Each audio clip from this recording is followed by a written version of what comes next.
বাংলাদেশ ক্রিকেটের নেতৃত্বের অদলবদলের সময়টা যেন এখন নিয়মিত ব্যাপার। হুট করে নেতৃত্ব ছাড়ার ঘোষণা, আবার নতুন করে ফিরে আসা, সবকিছুই ঘটে যায় পরপর কিছু মাসের মধ্যেই। গত জুনে টেস্ট অধিনায়কত্ব ছেড়ে দেওয়ার ঘোষণা দিয়েছিলেন নাজমুল হোসেন শান্ত। এরপর থেকে বাংলাদেশ আর কোনো টেস্ট খেলেনি, কিন্তু নানা আলোচনা ও বোর্ডের অনুরোধের পর অবশেষে সিদ্ধান্ত বদলেছেন শান্ত।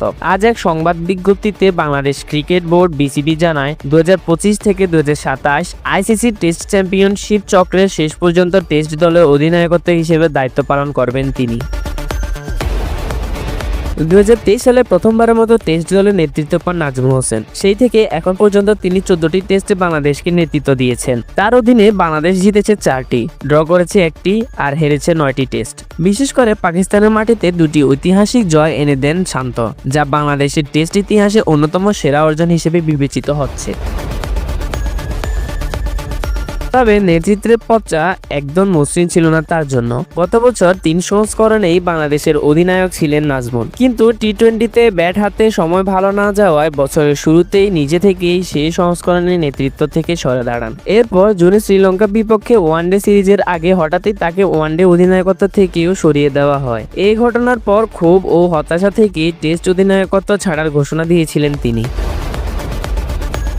কিন্তু সময়ের সঙ্গে পরিস্থিতিও বদলে গেছে। বিসিবির এক সূত্র জানিয়েছে, প্রথমে শান্ত আবার দায়িত্ব নিতে রাজি ছিলেন না। পরে বোর্ডের এক পরিচালক তাকে বোঝানোর দায়িত্ব পান এবং শেষ পর্যন্ত তিনি রাজি হন নেতৃত্ব ধরে রাখতে। বিসিবির বিজ্ঞপ্তিতে নাজমুল বলেছেন, বাংলাদেশ টেস্ট দলের নেতৃত্বের দায়িত্ব পালন করে যেতে পারাটা আমার জন্য সত্যিই সম্মানের। বোর্ড আমার উপর যে আস্থা রেখেছে তাতে আমি কৃতজ্ঞ। টেস্ট ক্রিকেটে বাংলাদেশকে নেতৃত্ব দেওয়া আমার জীবনের সবচেয়ে বড় গর্বের বিষয়। আমাকে যে দায়িত্ব দেওয়া হয়েছে তার প্রতি দেওয়ার জন্য আমি আমার সর্বোচ্চটা দেব।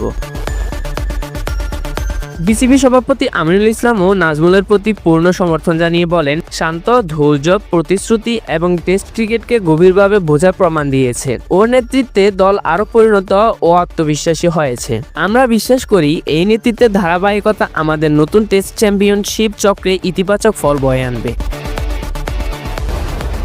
বাংলাদেশ টেস্ট ক্রিকেটে নতুন চক্রে পা রাখছে নতুন উদ্দীপনা নিয়ে, আর সেই যাত্রায় নেতৃত্ব দিবেন নাজমুল হোসেন শান্ত, যিনি একসময় নিজেই সরে দাঁড়িয়েছিলেন, আবার দায়িত্ব নিতে রাজি হচ্ছেন বাংলাদেশ টেস্ট ক্রিকেটের স্বপ্নকে এগিয়ে নিতে।